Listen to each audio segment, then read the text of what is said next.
My fiancé announced, "I'm done listening to your feelings and needs. You're too emotional for a man." I said, "Noted." Then I stopped sharing completely, including that I'd been offered a job in another state. When the moving truck showed up and she had no idea I'd already accepted it. I, 31 male, was making dinner at 6:47 p.m. on a Tuesday when my fiancé, 29, said the thing that ended us. We were supposed to discuss the wedding budget. Her parents were covering the venue and catering, $22,000 total. We were supposed to split the bar tab, photographer, and DJ. Came out to about $1,600 each. I'd mentioned maybe we should look at our finances together before committing. She slammed her water glass down. "Oh my God, not this again. I just think we should. No, I'm done.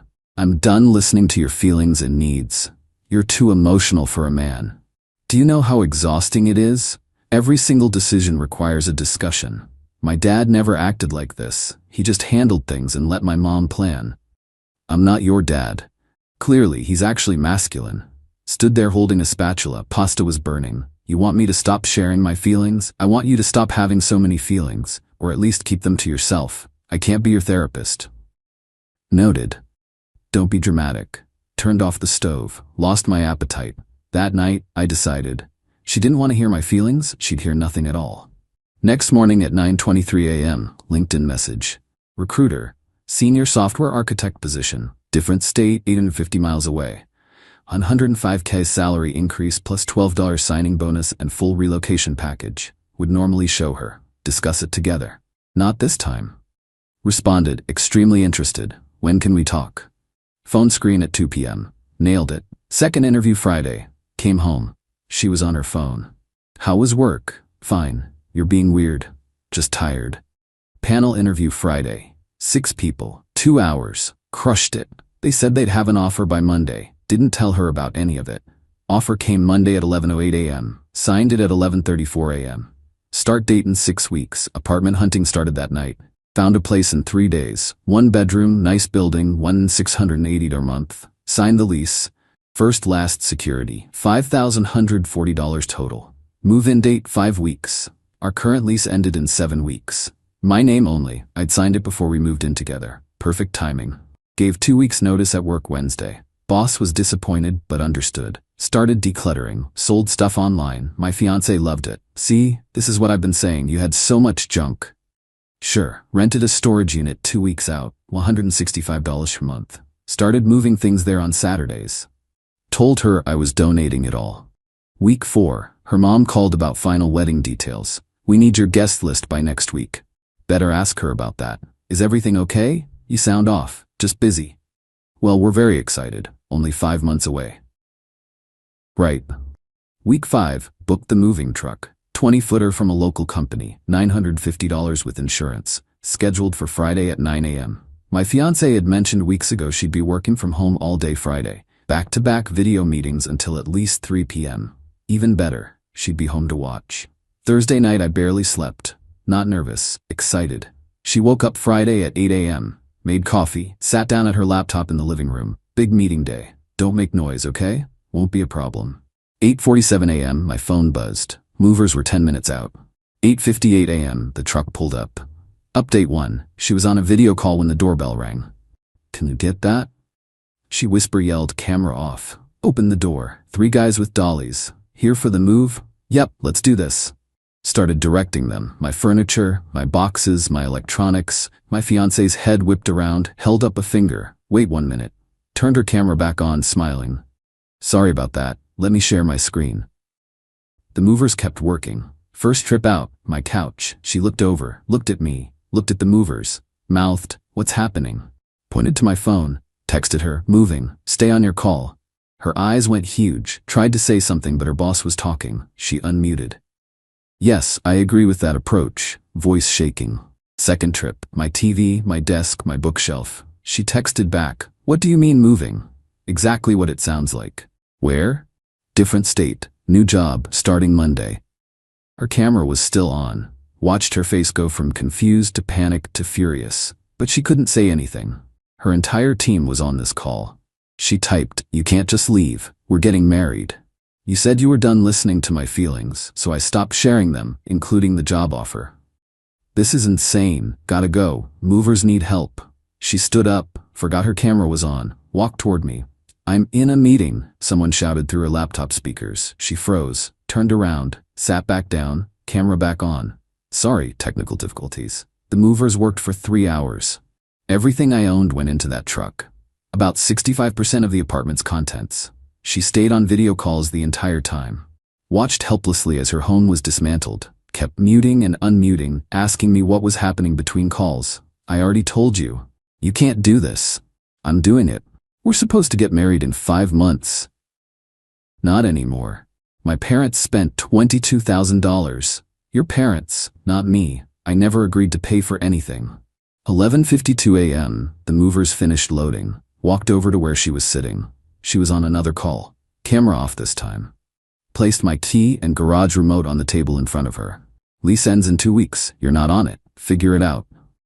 Her mouth opened. Nothing came out. Walked out. Closed the door. Got in my car. Followed the truck. My phone started ringing at 12:14 p.m. Her call had ended. Ignored it. By the time I stopped for gas an hour later, I had 18 missed calls and 32 texts. Read through them at the gas station. Answer your phone. You can't do this to me. Where are you going? What state? I'm calling the police. This is kidnapping. Of what? My own furniture? My mom is freaking out. Everyone is asking where you are. Answer me. I'll cancel the wedding. You're leaving me with nothing. The apartment is empty. You're a psychopath. I called your mom. She doesn't know anything. Where are you? Turned off my phone. Drove the remaining 6 hours in peace. Arrived at my new apartment at 7:23 p.m. Movers unloaded. Tipped them $200 total. They left by 9 p.m. Ordered Chinese food. Sat on my couch. Turned my phone back on. 63 missed calls. Over 100 texts. 12 voicemails. The voicemails escalated beautifully. VM1. What the hell is going on? Call me back right now. VM3. The landlord said the lease ends in 2 weeks and only your name is on it. What am I supposed to do? VM6. My mom is crying. Do you know what you've done? We have to cancel everything. Fine. Fine. If you want to throw away 3 years, go ahead. But you're paying for half this wedding. My parents are getting a lawyer. I know you're seeing this. I know you're ignoring me. You're a coward. You're pathetic. Everyone is going to know what you did. Texted her once. You told me you were done listening to my feelings and needs. I took you seriously. Stopped sharing everything, including the job offer, the apartment, and the move. The lease ends in 2 weeks. Only my name on it. Handle it however you want. Don't contact me again. Blocked her number. Blocked her family. Went to bed. Saturday morning, first day exploring my new city. Felt amazing. Checked my email over breakfast. 26 emails. Her mom, her sister, her dad, her best friend, 2 of her cousins. Her moms. You have humiliated our family. Do you know what it's like to call 180 people and cancel a wedding? Do you know how much money we've lost? $22,000. $22,000. You will be hearing from our attorney. What you did is illegal. You can't just abandon someone you're engaged to. We will sue you for every penny. Replied. I never signed a contract for the wedding. Never contributed financially. You planned it without my input because your daughter said she didn't want to hear my feelings. Sue me if you want. You'll lose. Her dad's email was shorter. I raised my daughter to be strong, maybe too strong. But what you did, leaving without a word, that's not what men do. Men communicate. Men work through problems. Call me. Didn't respond. Blocked them all. Sunday afternoon, knock on my door. Looked through the peephole. My ex-fiancée, her sister, her mom. How did they find me? Opened the door with the chain on. How did you get this address? Your mother gave it to me. My ex shrieked. After I told her you abandoned me. Note to self, have a talk with mom. You need to leave. We drove 9 hours to talk to you. I said don't contact me. Her mom pushed forward. You owe us an explanation. You owe us money. We spent thousands. You spent thousands on a wedding I never agreed to pay for. Your daughter told me she didn't want my input. She got her wish. You're twisting everything, her sister yelled. She had one bad day and you blew up your entire life. Actually, she had multiple bad days where she told me I was too emotional and she was tired of hearing my feelings, so I stopped sharing them. One comment, my ex screamed. You're doing all this over one comment. The comment that ended it, yeah, the breaking point of many comments. Her mom was crying now. We can't get the deposits back, do you understand? $22,000 is just gone. We're not rich people. Then maybe don't plan an expensive wedding without making sure both people want it. You proposed, my ex shrieked. I did, 9 months ago, before you spent months telling me my feelings were a burden. Security showed up. Must have been called by a neighbor. Everything okay here? These people are harassing me. I've asked them to leave. You heard him. Time to go.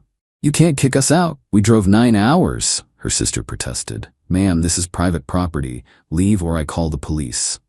They left, screaming the whole way to their car about lawyers and revenge and karma. I watched from my window as they sat in the car for 20 minutes, arguing, crying. Finally drove away. Started my new job Monday. It was great. Update 2, week 1 at the job. My ex found my work email. Sent me a novel Tuesday morning. Subject, please read this. Didn't read it. Forwarded to HR. My ex-fiancée is harassing me. I left her after she told me she was done listening to my feelings. She's not handling it well. HR called her and told her to stop or they'd pursue legal action. She stopped emailing work, got served with papers Thursday. At my new apartment, she was actually suing me. The claim, breach of promise to marry and unjust enrichment. She wanted $11,000, half the wedding deposits. Took it to a lawyer Friday. Consultation was $300. He read it. Started laughing. Breach of promise to marry isn't recognized in this state, and even in states that recognize it, you'd need proof of financial loss caused by you. She has none. You didn't pay for anything. So this goes nowhere? Nowhere fast. I'll respond for $700. Basically telling her she has no case and further frivolous litigation will result in me pursuing legal fees from her. Do it. He sent the response. 2 weeks later, her lawsuit was dropped. But the harassment intensified. She created a fake email account, Jennifer.Stone2024, and sent me paragraphs. I hope you're happy. I hope your new life is worth destroying mine. I had to move back in with my parents. At 29 years old, because you took everything. You took the apartment, you took my stability, you took my future. Everyone at work keeps asking about the wedding. Do you know how humiliating it is? Some people thought I was lying about being engaged. That's how sudden it was. You didn't just leave me. You humiliated me. Blocked the email. She made another, Emily Cares 888. My therapist says you're a narcissist. She says what you did is called stonewalling, and it's abuse. You abused me by refusing to communicate. You abused me by leaving without warning. I'm in therapy because of you. I'm on anxiety medication because of you. But sure, go live your best life while I pick up the pieces. Blocked that too. Her best friend DM'd me on Instagram. I'd made a new account, kept it private. She must have found it somehow. You're disgusting. Do you know she cries every day?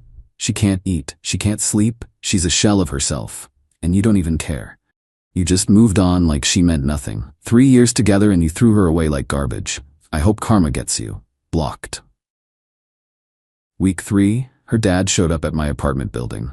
Didn't have my unit number but was calling my name in the lobby. We need to talk man to man. Security called me. I came down. Sir, I've asked you multiple times not to come here. I drove 9 hours again. The least you can do is hear me out. I don't owe you anything. Leave or I'm calling the police. My daughter is destroyed. Destroyed. You didn't just break up with her. You humiliated her. You left her with an empty apartment and 2 weeks to find a new place. She had to beg us for money. She's 29 and living at home because of you. She's 29 and living at home because she spent 3 years telling me my feelings didn't matter. Actions have consequences. You could have talked to her, worked it out, but you ran away like a child. I tried talking, multiple times. She shut me down every time, said I was too emotional, so I stopped talking. One argument, not one argument, multiple. Over months, she made it clear she didn't want to hear from me, so I gave her what she wanted. Security stepped between us. Sir, time to go. He left, but not before shouting, you're going to regret this. You're going to end up alone and miserable, and you'll realize what you lost. Maybe. Or maybe not. Week 4. Got a call from the wedding venue. They were confused. We have your fiancée claiming you agreed to split the cost of the venue, and she wants us to pursue you for half the deposit. I never signed anything with you. Never paid you a deposit. Check your records. We have her mother's credit card and her signature, not yours. Then the debt is between you and them. I have no contract with you. She's claiming you verbally agreed. Verbal agreements aren't enforceable for this amount in this state. Talk to your lawyer if you don't believe me. They dropped it, but her mom sent me a certified letter. You are a thief. You are a liar. You are destroying our family. We will not stop until you pay us what you owe. We've contacted a lawyer. We've contacted the police. We've contacted everyone who knows you to tell them what kind of person you are. You will not get away with this. Showed it to my lawyer. He sent them a cease and desist. $400 for that. If they contacted me again, we could pursue harassment charges. They stopped. Month 2, my ex found out where I worked. Not from me. Someone must have told her. Started calling the main office line. Reception kept telling her I'd asked not to be contacted. She called anyway. 5 times in 1 week. HR got involved. Your ex-fiancée has been calling repeatedly. We need to address this. I've blocked her everywhere, told her not to contact me. She won't stop. We're going to send her a formal cease and desist from our legal team. If she contacts this office again, we'll pursue legal action. They sent it. She stopped calling, but she didn't stop trying. Got a LinkedIn message from her. She'd paid for premium just to message me. I know you hate me. I know you think I'm crazy. Maybe I am, but I miss you. I miss us. I'm sorry for what I said. I was stressed and I took it out on you. Can we please talk? Just once, I promise I'll leave you alone after. I just need closure. Didn't respond. She sent 8 more messages over the next week. Each more desperate. Finally replied, you told me you were done listening to my feelings. I took you seriously. There's nothing to talk about. Move on. Blocked her on LinkedIn. Update 3. Month 3. Her best friend called my work line. Got through somehow. She's not eating. Did you know that? She's lost 20 pounds. She's so depressed she can barely get out of bed. Are you happy? Is this what you wanted? I wanted her to listen when I tried to communicate. She refused. So I left. Her mental health isn't my responsibility anymore. You don't just abandon someone you love. I abandoned someone who told me my feelings were a burden. Big difference. She was having a bad day. For 3 months? She was having a bad day for 3 months straight? Silence. That's what I thought. Hung up. Reported the call to HR. They blocked that number. Got an email from her mom's lawyer. 3rd one now. More threats about lawsuits. More claims about verbal agreements. More demands for money. My lawyer responded, your client has filed and dropped 1 frivolous lawsuit already. Any further legal threats will result in countersuit for harassment. All claims have been proven baseless. Cease contact immediately. Never heard from that lawyer again either. Month 4, mutual friend reached out. Guy I'd known for years before I even met my ex. Dude, she's telling everyone you ghosted her with no warning. That you were fine one day and gone the next. Is that true? No. She told me repeatedly she was done listening to my feelings. That I was too emotional for a man, so I stopped telling her things. Including that I got a new job and was moving. Holy shit. She's not mentioning that part. Of course not. What's she saying? That you left her high and dry. Took everything from the apartment, left her homeless and broke. That you're refusing to pay her back for the wedding. I never agreed to pay for the wedding. Her parents paid. I was never asked to contribute. The apartment lease was in my name only. She was never on it. She had 2 weeks to figure it out. And I didn't leave her broke. She had her own income and savings. Man, the story she's telling is way different. People who get left usually rewrite history to make themselves the victim. Fair point. You doing okay though? Better than okay. Best decision I ever made. Got a final certified letter from her dad week 17. Expected more threats, more demands. Instead, I owe you an apology. Last week I found some text messages on my daughter's old phone. Messages between her and her mother about the wedding planning. She said some things about you that I never knew. Called you overly sensitive and exhausting to deal with. Said she was training you to be less needy. I confronted her. She admitted she said those things you told me about. About being done listening to your feelings. I'm ashamed of her, and I'm sorry I blamed you. You did what you had to do. Good luck with your new life. Put that letter in a drawer. Didn't respond but didn't throw it away. My ex sent one final email last week. Month 6 post-breakup. Subject: I understand now. I've been in therapy for 4 months. My therapist helped me see what I did, how I treated you, how I made you feel like your feelings didn't matter. She's right. I was wrong. I was controlling. I was dismissive. I damaged you and I'm sorry. I don't expect you to forgive me. I don't expect you to respond. I just wanted you to know that I get it now. I understand why you left, and I'm sorry I made you feel like you had to leave that way. I hope you're happy, truly. Take care of yourself. Read it 3 times. Felt nothing. Not anger, not satisfaction, just nothing. Didn't respond. Closed the email. Moved on with my day. As for me, life's pretty great. New job gave me another raise, performance bonus plus cost of living adjustment. Dating someone casually. She's a teacher. Smart, funny, empathetic. Actually asks about my day and listens to the answer. Novel concept. My apartment feels like home now. Got new furniture. Made it mine. Have friends here. Life I actually enjoy, and I share my feelings when I have them, with people who actually want to hear them. My ex wanted a man who didn't have needs, who just handled things silently, who kept his feelings to himself. She got exactly that. For 6 weeks while I planned my exit, then she got nothing at all. Sometimes the best revenge is giving people exactly what they ask for, then leaving.